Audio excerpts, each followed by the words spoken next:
So today we're joined by Will Foden, a human performance coach who's worked with CEOs, elite athletes, and business leaders all around the world. I think when I first spoke to him, he was just heading off to Saudi, if I remember correctly, Yeah. to help them live, lead, and perform where it matters most.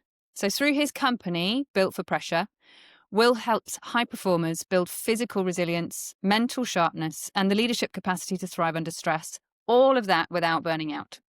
His philosophy is simple but powerful. It's not about doing more. It's about becoming the person who can handle more on their own terms, which I absolutely love. Well, have I missed anything out about your intro? I haven't gone too much into your background because we will go into No, that. no. Thank you But very much. Very kind. Yeah, no, you summed it up very much so. Expert. I've played a professional sport back in the day. Now in very much the professional arena, which is a sport in itself, I'll assume. But no, I'm very looking forward to our conversation. And thank you for having me. amazing. Awesome. Now, I'm really looking forward to it. We've obviously spoken a couple of times, and so I know that there's going to be some absolute gold in here for our listeners. But maybe let's set the scene first. Your company is called Built for Pressure. You work with a lot of people who work in very high pressure environments. So what would you say it really means to be built for pressure in the modern workplace? Ooh. I think the big thing that most associate being built, except from a built for pressure standpoint, is being adaptable. I think being able to adapt in environments that are ever changing, chaotic. A lot of people in corporates will be dealing with crisis moments, especially the way of the world right now. Being built for pressure is being able to lean in when that time comes. I think, especially in this day and age, there's so much information about and like Canva templates and LinkedIn posts about how to stay hard, stay resilient, and all that kind of stuff. Where actually me and what my company are striving to do is take leadership performance to the next level, which is actually be able to adapt real time and actually utilize frameworks, actionable steps from a physiological and psychological standpoint to be able to lean in and be an asset in those situations, not just be able to recite sort of motivational or resilient research. That's not really the name of the game. It's actually what actions are being taken to dominate, you know? So as someone who is guilty of creating those Canva quotes around resilience, many professionals that I come across and that I coach, like they feel they're surviving rather than thriving. What is the biggest misconception that you find amongst them about resilience specifically, because you use the word resilience, among executives? What's the biggest myth that you would want to bust about it out there? I think people think resilience is a chronic thing. Resilience is supposed to be acute. It's supposed to happen, stop, and then calm and reload. And this is where like chronic stress is a huge issue at the moment. Our central nervous systems aren't wired to be resilient 365 days of the year. They're wired to deal with the situation and step off. I feel in most executive environments, they're how do you say? People are just thinking fighting everything is the only way. Where Adam Grant talks around actually, instead of thinking of it as a fight, think of it as a dance. And again, for someone I was an ex-professional sport. I played ex-professional rugby. I was a back row. I was probably known only for just being extremely violent. Everything I've ever done was always a fight, and I always thought being resilient was that.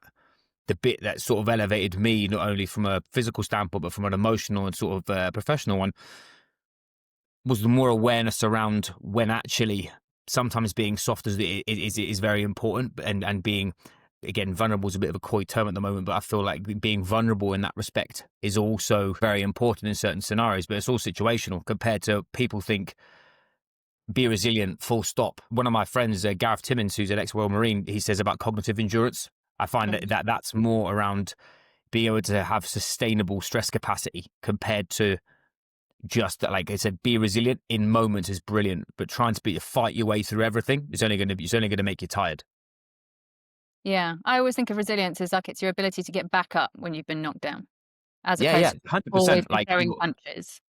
yeah. I think bounce back ability is such a personal thing, but it's also an exposure thing. I think, like you said, you've worked heavily in the corporate environment. You'll know that when things go south, they can take all your gas.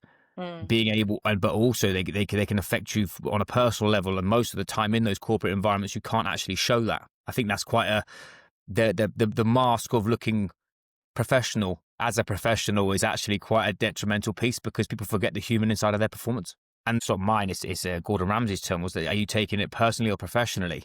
But when entrepreneurs or people that are pushing the sort of, or founders or people who are pushing their business, they are their business and their business is them. So where's the line between personal and professional. There is one. It's an active process in finding it, utilizing it, and recognizing, like you said, being resilient for your work, but not taking that back and it sort of oozing out onto your personal life and that kind of thing. I think that's the difference that separates the elite level performers and those who are putting on a brave face, but actually when you get them for 5 minutes by themselves, the awareness around what they actually need to do next is quite murky. I think that uncertainty is a massive pain point at the moment in this sort of professional space for sure. And so when you come across someone who's in that situation, so on the outside seems super calm, can absorb loads of stress, but on the inside doesn't really know what to do next, just good at fronting it, how would you help them build resilience? I'm a big body first person because I feel a strong and healthy body elicits into a clear and calm mind, which allows you to make better decisions, which actually in turn helps you lead from a different type of position. I think a lot of people try and think their way through a situation, but they haven't actually optimized the hardware first. If you've got poor quality hardware, your software is not going to be operating at a level that's needed, especially in the realms that we're talking around. I mean, inside Built for Pressure, we measure our 5 key growth drivers: human optimization, personal development, executive performance, ownership and direction, which is your own personal leadership skills, and your current self-awareness. And if you were trying to substack that, it would be self-awareness and self-management, because I think it's easy for us to all look at the bad points of everything. I think if you're high achieving, I'll come off this call and the first thing that I'll do is I'll look at it and go, what did I do wrong? Not how cool is it? I have an amazing conversation with a lady across the other side of the world. Point being, people who are high achieving or are driven for more are always looking for that next 1%. And I think that's what I personally not only specialize in, but I'm always curious about. But I also know a lot of professional, like people who are looking to grow astronomical feats of professional performance. They all have that same inner drive. And I think that self-awareness piece is someone who comes to me, if they wanted to get more resilient, is have they got the work capacity to do it? And that's a physical work capacity. I think a lot of executives rely on grit and determination, which is an amazing fuel source, but it's finite. It will burn you out. Whereas we'll go into this later in relation to how to leverage your body to give you more vocational capacity. That is probably where the rubber meets the road with what I do personally and sort of what I've been interested in over the last 10 years. Yeah, absolutely. That probably leads us really nicely into the next question that I had, which was like, we talk a lot about return on investment in this series, specifically because a lot of our listeners are in finance or something related to finance, so they kind of understand that. So if there were sort of like 3 interventions, and from what you said, it's potentially going to be body first, but if there were 3 interventions that would offer the highest return on investment or return on well-being for busy professionals, what would they be and why? I'm going to bounce around a bit because I've got the first one on my head. The first one would definitely be, does their diary reflect their standards? I think professional people who are, especially in the finance currently at the moment is absolutely riot. I'm not a finance expert, but my financial advisor is ringing me up with his head falling off. So I know exactly. It's very, very, very reactive to as market shifts. It's like everyone's on the boat getting into it.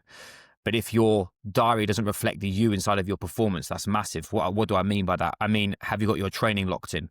Have you systemized your days so you're getting your most creative work done at a time where you're physiologically most creative? Are you reacting to other people's BS rather than dealing with your own ventures first and then looking after others? I think what most professionals, it's literally they're firefighting all the time, and their training goes to pot, their nutrition is non-existent, their recovery is poor, they don't sleep, they're being candid markers of that are like poor digestion. Like people are coming to me and they're talking about they're bloated every 5 minutes. That's not normal. Like there's things happening from a physiological standpoint that need to be adhered to. But I think if you ask me, the first one would be boundaries and understanding if your training is not in your diary, it will not be done. So that's a huge one that I do with all my customers is I literally on our first call, as I'll drag up their Google Calendar, and it looks like an old blind man's playing backgammon. Like it's literally all over the shop. They've got nothing in there that looks after them. And training doesn't need to be, I think people associate training as like, you have to have this 90-minute absolutely send it workout and be running around with a wall ball on your head and all this other jazz. Like, hang on a minute. Most people who are cooking on gas, I've got a particular customer I've never met a man with a work rate. Work rate's like insane. And he came to me literally eating like a dustbin. Like he ate whatever was in front of him.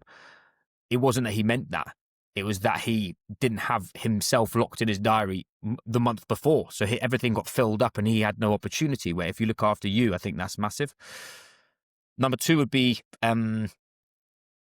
just remember that you're human. I think there's I'm back to that Canva thing. It's not a bad thing, because I got Canva ones as well. It's more people are looking at those and looking into the minutia detail, but they're forgetting the things that make you human. Like, human connection is massive. The amount of executives that I know that live on Zoom that never see anybody, that say they've got mental health problems. The reason being is 10 years ago they went and got on the piss with their mates, where now they're busy sucking their celery juice, trying to be clean, and then they go out on the weekend and blow themselves into oblivion because they've had enough. I think the human bit is, are you aligned with what you're doing? Are you treating yourself with respect? Are you happy? Like, and you're allowed to be happy in the middle of it, by the way. Like, I love work.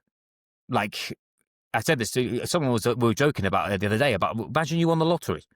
I was like, it'd be cool. I'll have a massive truck and I'd have a wicked camping house in British Columbia somewhere, but I'd still want to work because it's part of who I am. So I think the human bit's massive, and it's something that I've sort of come to realize, is that even I've worked with some people who are selling businesses for hundreds of millions or working with global companies.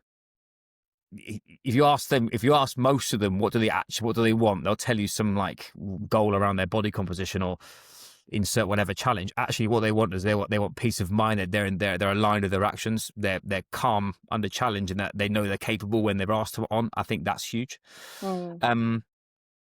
Number three would be treat your recovery more like a training session. What I mean by that is most people are so under recovered. They think their 7-minute AMRAP on an assault bike is what's actually going to get them the body they want, the energy they want, the physical robustness they want. Actually, how they recover 3x is that by far. The more your recovery should be a process in itself, especially if you're playing at the executive altitude, and especially in the finance space, where I deal with a lot of customers that I used to live in Singapore, and I now live in the UK. I've got customers in Singapore, Australia, US, but they're all playing around with each other. Time zones are all over the shop. But actually, how do they maximize their recovery, improve their sleep? And then improving your sleep isn't, I think, especially in the arenas that we're speaking in right now, is we're speaking in like a niche 1% arena, which is there's certain things you're not going to be able to do. I've got a young son, as mentioned before, up at 3:30 this morning. He's not sleeping. Like me, this perfect 8 hours sleep with my chamomile tea at 8:30 and no phone and does not, absolutely not eating 3 hours before you go to bed. But I know a lot of people in the finance space are finishing at 9 p.m. So I think that for me is how you actually play your recovery is huge, but actually making it personal to your situation. I think the recovery thing is, I mean, it's something that even as a personal trainer, I've been a personal trainer for nearly 10 years now. I've been an executive coach for almost the same amount of time. And the one thing that I never practiced, what I preached, was recovery. Yeah. And it's just so hard as a PT though, because you're giving you're there for them. So I was doing the PT and then I'd go and do my office job and everything else, but I'd always be telling everyone else about recovery. But for me, I was still always pushing through. And it's only more recently, and actually it's because of wearables, which once you have the data, you cannot unsee it in terms of, like, it doesn't matter that you got X amount of sleep. If you're hugely sleep deprived, even if one night of the week I managed to catch up, my recovery still isn't coming back because, my heart rate variability is still all over the shop. All of the other things that get measured. And it's just super interesting that you have to be like, right, do you know what? I have to practice what I preach now. I have to start walking the walk from an energy perspective. Yeah. Like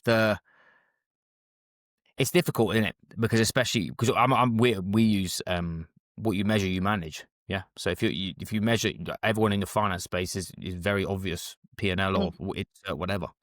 How many people are actually utilizing that for their own personal recovery? They haven't got any KPIs for themselves. They've got KPIs for their business. I guarantee everyone listening to this knows exactly what their targets are for Q4. But what's your recovery target for Q4? Sounds really mediocre. Well, what are you on about? But most people want play and they want to. That's why Whoop has done so well. It's gamified it.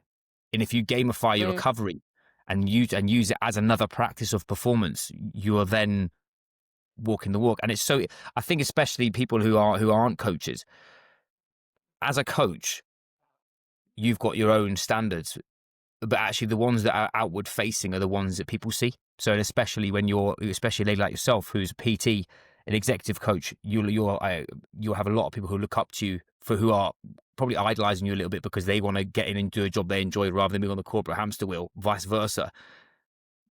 You, this is where, again, superficially, you got to look like your product and you got to look like you're pushing Yeah. yourself, and you have to be. You say it's all part of the game of the common coach currently, and not currently, it has always.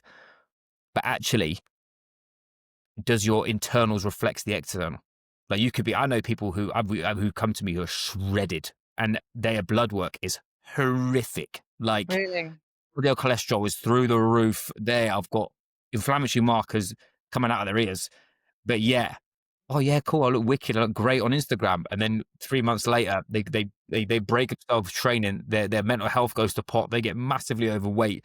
They get all sorts of. It's like a weird snowball where actually blood work doesn't lie, metrics don't lie. And I actually had similar incident where I went to British Columbia a month ago, and it was the first time I've stopped in 4 years as in holiday. No phone, no computer. I even when I've been off at home, you're not off. I still, whenever I've got an hour, everyone's asleep, I go and do whatever. There, 2 weeks off in the mountains, and we ran. You mentioned about Saudi. I run immersion experiences, which are like we will take teams, basically do high performance workshops, and then take them into uncontrollable environments in Saudi. We took them to the desert and gave them a thrashing in there in the best possible way. It was great. But then I went to the opposite. I went to British Columbia where it was calm, it was serene. The mountains are there, and all of my metrics went through the roof. Like, Really? my HRV, my HRV went up 20 points. Weird, because for the last 3 years, I've lived in the bunker of I've got to just attack everything. Yes, I preach it, and I'm good at recovering, but long-term recovery, I've now seen the light more so because I've had way more exposure to, and my metrics did this when I went into the mountains and I didn't have my phone with me. So 2 and 2 now recognizes that I need that more often, Yeah. No, it's incredible. And I think we'll keep learning about this space. I think it's just getting more and more interesting in that one. Whoop is absolutely tearing it up at the Yeah, moment. I resisted it for a long time, but I have to say it's good. It's very Yeah, good. it's. I think the issue that most people have with Whoop, the only thing is just wearing 2 watches. Like, that's the only thing. The rest of it, the data is. I want an Apple Watch, and then I've Yeah, got the yeah. Aura as well. So I can't really complain about that. No, but No, I get I had the same thing. It's that's the only thing that put anybody off. But then the data you get from it is absolutely spot on. And yeah, again, I'm a bit of a funny one with it because some of my customers, if they're data driven, their whole process becomes so granular they forget the adaptability piece of actually an example. If the guys and ladies who are wearing them, if you've got a huge board meeting that means a lot to your company tomorrow, your HRV will be absolutely toilet the day of it because your central nervous system is gearing up for it. People that are too deep in the information, what they'll do is that will actually affect their performance in the boardroom because they think they're under recovered, instead of them recognizing they're going into a highly stressful environment. That people we still forget that our nervous system they don't understand board meetings and bosses that think saber-toothed tigers and survival. Yeah. So yeah, if you understand the data, the leverage is huge. It's just, like you said, if you're using it in the manner of snowball, like continual measurement over weeks and months, absolutely game changer. Just be careful of, as you said, if you're using it for like one-off snippets. It's the same analogy of Mark Cavendish's psychologist. He took his phone, he took all that stuff off him because he didn't want external stimulus to change his perception of his performance. It's the same yeah. with professionals. Data is great, but how you use data is the most important thing. Yeah, I think quite tellingly, no professional athlete who uses wearables will check the data the morning of a comp. Nah, Because if nah. you look at it, and of course you've had a shit night's sleep, excuse my language, but like you're Yeah. stressed, you're going to have to Oh, perform the next day. So of course well, your you're sleep's supposed to be stressed. You're about to terrible. play in front of how many people in it, and Exactly. But the people. last thing you need is looking at it and going, oh, I'm really tired. Like I Cheers. haven't Yeah. recovered.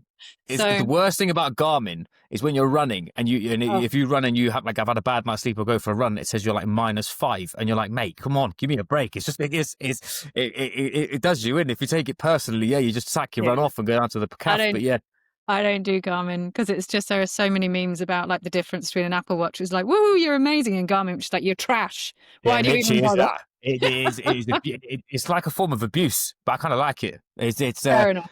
It keeps me honest, but it is 100% true. Like Garmin doesn't like anybody. Where Apple Watch is everyone's friend, 100%. We've touched on this a little bit, but you talking about people getting really into the data is sort of bringing it up even more for me. So a lot of people are optimizing for productivity. And a Yeah. lot of people, when they first come to me, it's like, I just want to be able to do more. I want to have more capacity, more energy. I want to be able to do more. So they're optimizing for that. But that is, unless you are introducing the piece about being human that you talked about, that really is just a recipe eventually for burnout. So how would you help people distinguish between performance optimization and the kind of performance like the burnout disguised as productivity? Okay, cool. Oh, this is a little rabbit hole. This is wicked. When what does productivity actually mean? Is what I would say to somebody. So it's the amount of input compared to the amount of output. Yeah. So actually, if you're looking to be more productive, it's not increasing your input, it's increasing your output.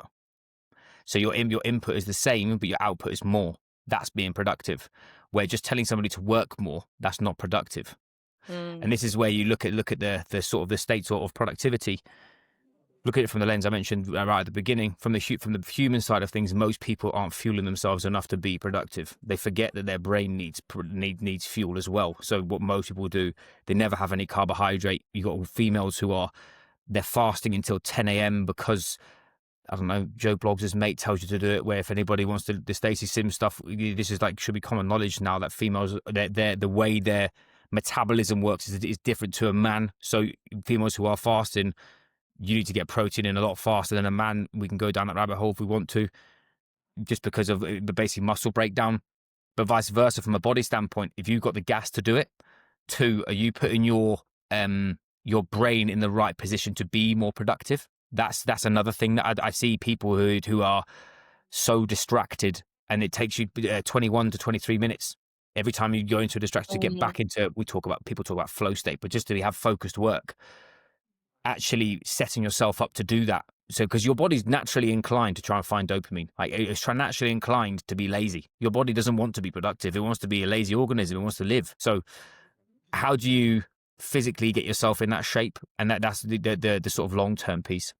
But from like the prevention of it feeling of basically masking burnout, this is where you sort of go right into the psychological piece. Is actually your self-worth is tied to your output. So if I increased your output, but you didn't put any more input in, would you feel worthy of that job? And that's where what most people do is they feel guilty for taking a rest. Even though we're in a day of AI, even though we're in the day of having more leverage, even though we're in the day of having whatever, the guilt won't let them stop. How many people do we know that will finish their job that they said they were going to do at 3, but they're still sat behind their laptop at 6 until the 6:01 because the guilt of I could, you know what I could do? I could actually just go outside and I could go insert whatever fun thing you want to do. Nah. In the finance industry, a little bit more coy because you are working for corporates and you're in buildings and you can't just leave work unless you've got one of those sort of workplaces. But the identity of you being a hustler, for you getting after it and you just proving you can bleed more than somebody else, that's not elite level performance. You don't see a Royal Marine running around with his helmet off in a battle in a war, screaming at whoever he's fighting, trying to show that he can take more bullets than somebody else. He's calm, collected, focused, slow as smooth as fast. Point being, you're trying to be more effective. Being more effective isn't increasing your output. It's the opposite. It's being lazy and reducing your input to create more output. That's the key. And it's definitely an identity thing, in my opinion. The burnout productivity matrix that is really prevalent with people because it's a badge of honor. And it's like, it's what, I'll suffer more than you. And you're like, yeah, cool. So that doesn't do anything. And it's probably, again, I'm speaking from a place of I was a back row playing rugby. My superpower was I could bleed more than you and I had a bigger work rate than you. I would hit 20 tackles a game, my ear falling off, played a whole game with a broken jaw, snapped my leg in half by getting kicked by a horse, came back and played 10 months later. Presumably. No, it wasn't. No, it was off the field. Yeah, yeah. my ex partner was getting trampled by it, so I got Oh, wow. involved. Yeah, it was. I signed my first pro rugby contract. Owned a horse place, a livery yard. She was getting trampled. 8 weeks into my contract, I got involved. Got an offer. Got kicked. Had my leg fully snapped in half. ACL, PCL, and MCL. And then 10 months later, I was playing against Cross Keys away. Yeah, but Wow. my story was resilient. It was work rate. It was I will outwork everybody. Then after you get there, after you get back on the pitch, it's not about how much you can work rate. It's about how effective you are. And I kind of had Mm. that life lesson many a time. And I've had that in my business too. And I think so many corporate professionals who are they're feeling this like I've got no gas, but I just can't stop. They're not measuring anything. They haven't got their goals. They haven't got like you've got high hard goals like and like high audacious goals, and you've got your KPIs for what you need to hit for that week. They've got no definition of done. They just think more is more and more is not equal. And I'm probably guilty of this in my past as well, in like the 20 odd years I was in banking. We create cultures where actually worth is tied to input, not output. 100%. Yeah, yeah. Because You have the to show machine, you have to be part of the team and show that you can do what everyone else can do, but everyone else who's 10 years ahead of you, totally different generation, have got no understanding around leverage. Like they can't, from a biological standpoint and from a physical standpoint and from a professional standpoint, like most burnout that I've ever encountered, I've had one customer out of thousands of hours of coaching people who's had proper adrenal fatigue, as in absolutely cooked, doctors needed, gone mm. hospital vibe, but everyone else is resource management and leverage. They haven't got enough resources, or they're burning their resources way faster than their input. That's it. And when you do come across someone like that, when an executive needs to sort of rebuild their sense of self-worth, so they're cooked, maybe not completely cooked, not doctor level, but they're, they've lost interest. They cannot fire on all cylinders anymore. They really don't know where to turn to next. When that success has come at the expense of their well-being, so nice title, nice salary, everything else, but just cannot see themselves doing it for another 10 years before retirement. Mm. How do you help them rebuild that sense of self if it's not related to input? It's understanding what the identity is. Steve Magnus talks around this again. I'm currently doing this at the moment. You've got a broad identity and a narrow one. Broad means that you've got multiple different spheres inside your identity. Like for me, for example, dad, business owner, athlete, friend, husband. Or you have narrow, which most professionals in that circumstance have gone narrow, which means I am a professional. I'm a director of X. I used to have this with rugby. Who's Will Foden? Rugby player. That full stop. Nothing else. With that sort of tunnel vision, everything becomes bigger from a stress mechanic standpoint. Your wins become more verifying that you're good enough. Your losses are so personal, they knock you for six, and hence why what do most executives do? Get back on the wagon, get attacking. Get back off the floor, dust yourself off, and keep on moving. Where the people that have absolutely done this for years and who are cooked and they are, to be frank, fucked. First things first is actually changing the goalpost to what success looks like, because the identity most people have is they look at the result first, and then what they do is they see the actions that they need to do, and then it's who am I? Where actually elite level performers or people that I want to keep performing at a crazy level, who they are is at the beginning, and then they have their actions they need to do to be that person, and then they have the results will be the compound interest of being the person they said they're going to be. So it's instead of using the outcome as the biggest driver, which is push motivation, which the issue is if you stop pushing, you can't keep going. It's a pull motivation of who do I need to be at this certain moment, and someone who is in that position who is struggling. I always look at physiology first, see what the metrics are doing, blood work, getting a sort of like a data tracking system of some description, what their nutrition profile is, what their current inputs and outputs are, what their metrics are from a sleep perspective. But the feelings they're getting and the emotions are all signals. It would be actually sitting them down and seeing them how they see success, because all of us see a different version. We could be sat in the same room and we could both be seeing a totally different movie. And that's the hardest thing for somebody, is they feel so trapped because they if they stop working, they stop winning, which is also bullshit you're telling yourself. But actually, if they stop working and the bus was to move forward, then they've no longer got the validation of them being the head of the. So you've got this weird oxymoron that you can't stop because you're not good enough. But if you do stop and it is good enough, you feel like you're going to get replaced. Such a weird, but that there's really hyper specific, and that's really like I do this with all my customers. It's kind of why I've sort of fallen in the leadership performance bit rather than just being health and fitness or anything, is because I think how you lead yourself is probably the biggest game changer for people at this level. Normal civilians. It sounds like I'm quoting, but people that who aren't as driven have got more gas just because they've got more bandwidth. People like who are we working with? How much gas does it take for them to actually get someone to sit down and talk shop about anything that isn't firefighting or business, because their identity is tied around problem solving someone else's BS rather than their own. It's just, it's hard, but it starts with that. It starts physical first, and then psychological burnout for them is giving them more direction about how to be more aware of it, because it has to keep coming. Yeah, like if we want exponential growth, you have to get to the edge of your capacity. You have to fly close to the sun to see if it gets burnt. Yeah, like we have to know where that edge is. The issue is most executives at that point have got like a rope tied around their ass and they're falling off the edge, just looking over the edge and keep going and thinking they're playing with fate rather than we can play a different game. So to your point, it's not just about physical training, but it does, you said it, and I'm going to quote you, it starts with the body. So how does training the body translate into then leadership capacity and decision making? Why do you always start there?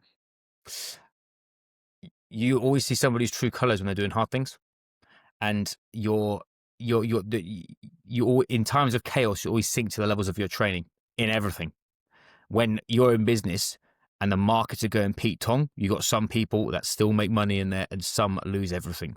You've got people who are again military.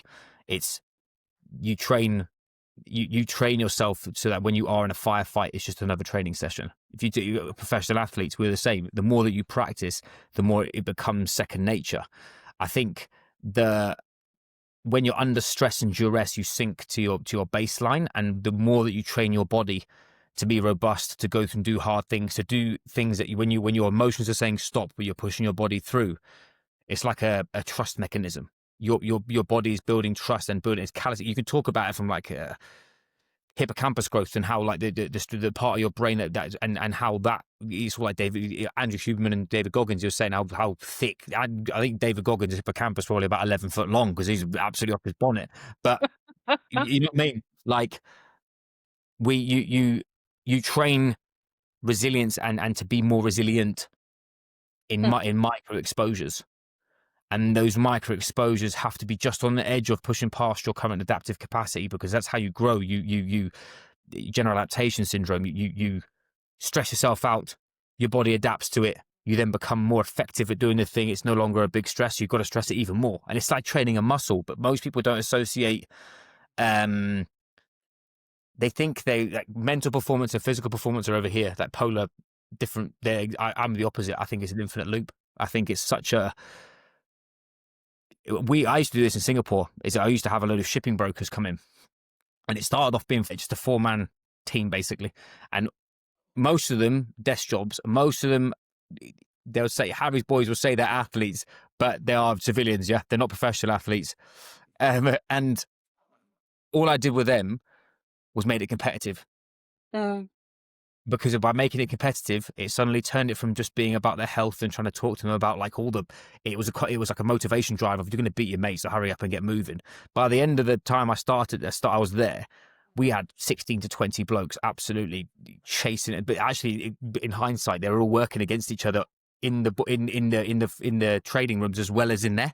Yeah. Point being, one of the guys who was the head of them all, all he used to kept saying to me, he used to bring all his new clients there and come and trade, because it was like a measure of like, okay, cool, you may be tough as nails because you've got a big title, but how about if you get on an assault bike and me and you are going after it for 10 minutes? It used to be like it wasn't a case of I'm making someone bleed. It was more of all right, cool, I know your true colors. When you're compromised, how do you actually act? And it's probably where this is stemmed from, I'm so curious about how someone takes stress and just utilizes it so effectively compared to, because we're all in the same place. It's just like some can dominate and keep dominating, others crumble. And I think that for me is that why it's so important I talk about both, not just one. Mm. And I do think so. It's important to go back to your very first point about boundaries on that, because I absolutely agree with you on how you build resilience and the fact that resilience is a skill as well. But Yeah. I think challenge is a lot of people are just in this chronic stressed environment, and you can't build. It goes back to recovery. You can't build if you push yourself out of your comfort zone and you just stay out there all the time. Yeah, You yeah, can't yeah. have the recovery to consolidate the gains, right? Just like muscle. You Yeah, need yeah. to have recovery to then patch over, build, and then realize you can push yourself even further. But the problem is at the moment, we aren't in an environment where, unless we draw boundaries ourselves, there is no natural recovery because the system will always ask for more if you're in corporate.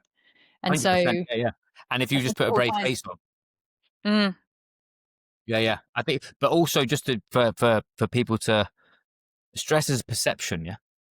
So put me into you got me and you go to banking. I've worked with bankers, never been in a banking boardroom.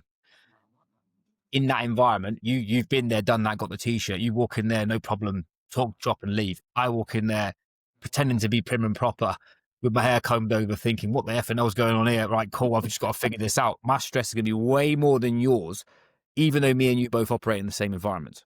mm. Apart from particular perception, is something that would maybe trip me up.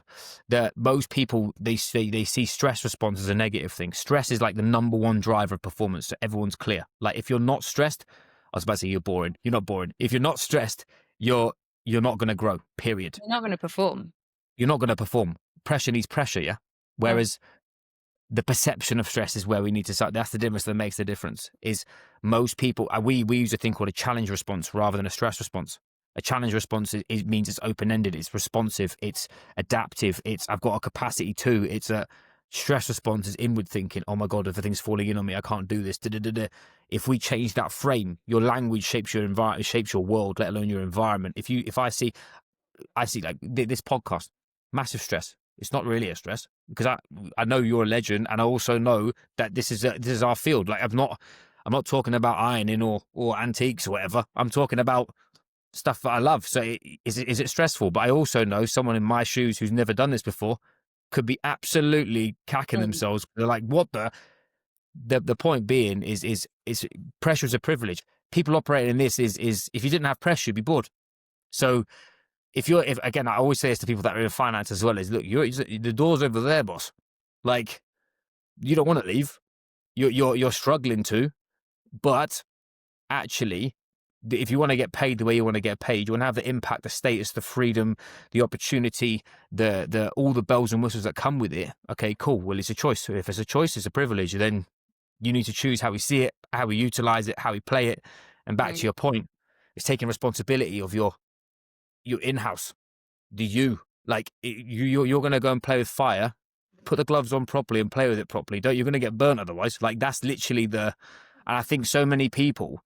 What frustrates me again, when I talked about ownership and direction, like you're responsible. Full stop. Things will happen to you that aren't your responsibility, and or they're not your fault. But if you take ownership of it, again, I always talk about my injury because I don't know what to show off. But people ask me why would I ever go back and change it? I say no, just Mm. because the power I take from it is if I have it, it's on me. That now affects my decision making, and I've used it all the time to make sure that I stay aligned with who I need to be at that moment. Compared to before that, I was the opposite. I was trying to make everyone else happy. So, like, for my point being, if you take responsibility of whatever's going on in your world, you've got a capacity to have a choice and to choose and to make a difference. That stress response lower, challenge response, and you're ready to rock and roll. Yeah. Yeah. I mean, you're always responsible for your response, right? Always. And let's not get it twisted. Like I'm wired to fight people. That was my thing. So do I get emotional? Absolutely. People's like, oh, you can't be emotional. Do you know what? Yeah. Someone starts with me, I'm full bang. Being open because that's long term behavior. Yeah. But Mm. now actually I pick that battle. Not before it was like everything was a war. Now someone challenges me. I'm curious. I'm like, well, actually, is that true? Or is that not true? How can we fight? Rather than before, it was like everything was just, it was all against me. Now it's like, well, actually, I had someone today. I've got a presentation in a week's time, and they challenged something on there. And at first, I was a bit like, no, no, okay, I see their point. That's fair. Right before, that would have been, Yeah. right, that's it. I was off. Let's go. Again, that's that ownership. You could have been in a much better position. Yeah. Amazing. And what a brilliant way to close, I think, just around ownership and accountability and the massive links between that and peak performance. Do you mind if we do our quick fire questions? Because I'm really keen Yeah, to go. Hit get me. your. Okay, so what's one well-being habit that you never skip, no matter how busy you are? Wake up in the morning, hydrate before I caffeinate. Always. Have you always done that, or because it's very popular now to say that? But have you always been that? I have always not started my day with coffee, not meaningfully, just from like it hits me like a hammer if I do that. But now I'm way more tuned into the performance benefit. That's something that I would do religiously. The other one, if you're asking me long term, I train 6 days a week. Hmm. That's what training isn't always like send it on an assault bike. It can literally be yesterday. I back squatted. That was it. Or I go for a run for half an hour. Some days I'll bury myself. Others I won't, but I need to move 6 days a week minimum. I'm an angry bear if I don't. My wife says don't train. She knows what she's getting. I won't train because I love her to pieces, but she also knows she's getting an asshole for the rest of the day. So don't do that. But also recover. Also recover, yes. Also Also recover. recovery. I love my food, so don't you worry. That's a given. I train to eat more. That's why I Yeah, train. that's exactly what I said to someone the other day. They were like, "How do you do that? How do you eat like that?" And I'm like, "That's why I go to the gym." So anyway, The only reason why we train is because I love barbecue and I want to to eat barbecue on the weekends. So it's the only it's the we can talk high performance all you want, but I'll show you the brisket we're cooking at this house. That's high performance. what is a common piece of health advice that you wish people would ignore? I think it's obvious, but like from like it's very common. But like carbohydrates aren't bad for you. I think that I don't know food's actually bad for you. Like, but everything in extremes is going to be bad for you. But I think carbohydrates been the most demonized macronutrient in everything, and especially for professional people, they don't recognize their brain runs on glucose. So, Mm. and also we won't go deep into like the blood markers of it, but yeah, that grinds my gears.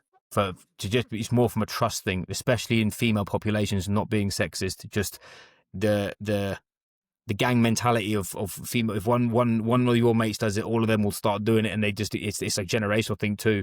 Yeah, Carbs are life, but carbs, if you use them properly, are life. Not. I'm not this person that sits there thinking you can eat cereal for breakfast and as an executive. That's not what I'm saying. What I'm saying is fuel your performance with carbohydrate, and it's a game changer. yeah. No, and I think people commonly associate carbs with just like white bread or pizza or something like that. Whereas actually, there's Yeah, carbohydrate they in a do. lot of things that is very Yeah, healthy.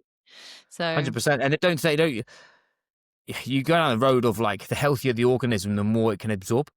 So mm, you're not. It's not Brian Walsh's stuff. Is you're not what you eat. You are what you eat and you absorb. Like most executives that come to me got terrible digestion. They've got bloating, flatulence, belching. They go to the bathroom and it's like a nuclear bomb's gone off. Can't they can't digest food properly. And it's chicken and the egg. They're usually eating absolutely nothing. They're eating salads and meat and bits of tat off their kids' plate, and then they're going out and getting on the piss, and they're doing client dinners, or they actually don't they chew their food properly and don't fuel the mechanism of if you're going to train properly, you mainly use carbohydrate. So most people are like, oh yeah, keto this, you can keto that, yeah, cool.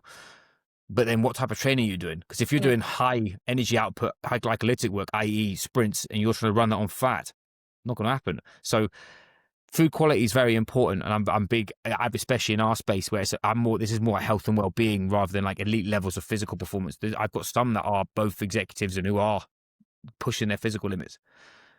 But the healthier you are, the more carbs that you can absorb. The more carbs you can absorb, the more energy that you're going to have that's effective for X. And that's where most people get it wrong. They don't recognize the reason behind why they're doing something, and they don't bastardize anything is a struggle. But yeah, carbs is a big one for sure.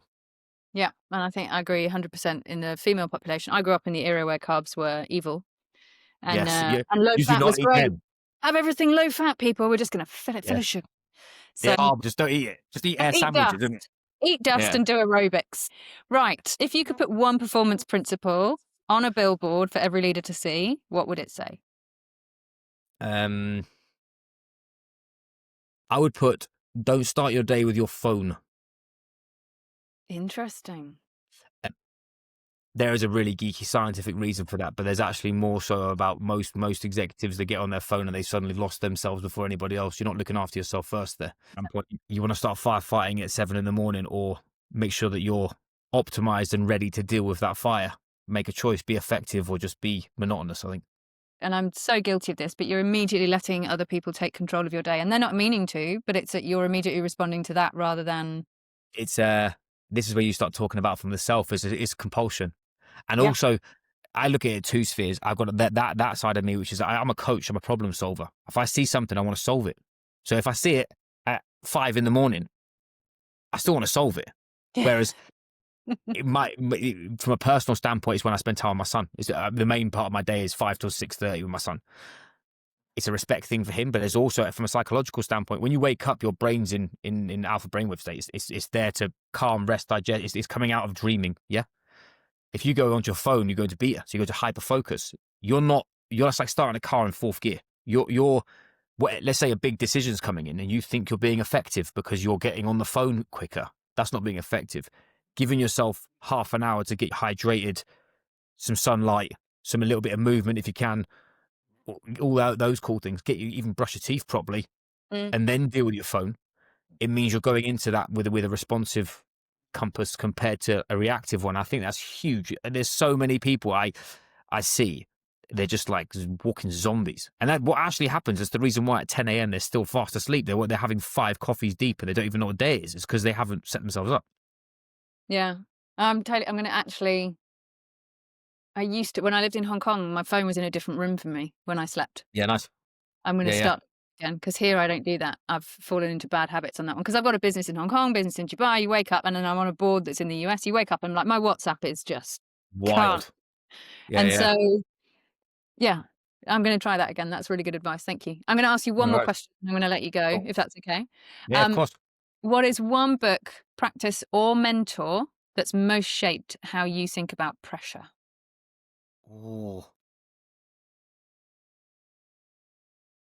Ooh. 2. Can I give you 2? Is that cool? Of One's course. more rugby, one's not. Legacy, James Keir. But by far, mate, anyway, it was about business and leadership. The All Blacks and their ethos around their culture. Take their lessons and take all of them. They're amazing. That changed my life. And Stephen Kotler's stuff, The Art of Impossible. I think if you're looking at the 1% and like understanding the sort of the neuroscience around things, I found his stuff was absolutely wicked from like understanding the grit, determination, motivation, and that kind of stuff. It gave me the science behind them rather than emotion. It was like, what's the brain actually doing? I found that amazing. But a third one, if everybody wants it, Hard Thing, Steve Magnus, bang, done.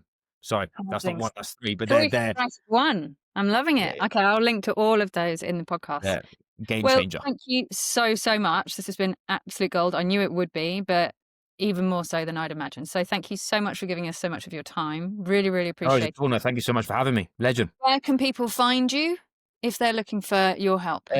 LinkedIn, at Will Foden, builtforpressure.net is my website, or info@willfoden.com is my email. Fantastic. And again, I will link to all of those as well. So thank you so, Legend. so much. You take care, Thank you very and I much. hope you have fun with your son this evening. Thank you very much. Take it easy. Cheers. Bye.